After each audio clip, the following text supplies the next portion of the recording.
Recognized for 2 minutes. I thank the gentlewoman for yielding. Madam Speaker, I'd like to repeat some things that I've heard over the last couple of weeks about this particular situation. Quote, I fully believe we should not be playing politics with the National Security Agency like the Department of Homeland Security, particularly given the high threat environment that we're in right now.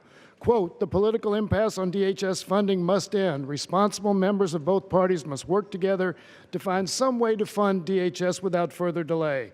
Quote, the worst thing we can do is let our enemies think we're backing off, that we're cutting off funding. This involves human lives, and this is too risky a game to be playing here. This is no way to run a government. Madam Speaker, those aren't my words. Those are words from Republican members of this body discussing the reckless game that their party is playing with the funding of Department of Homeland Security. You know, every rationale I've heard for not voting for a clean funding bill right now involves some kind of an ideological orientation.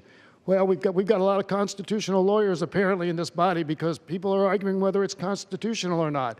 Meanwhile, we face threats day in and day out, both here and abroad, that we are not being able to cope with.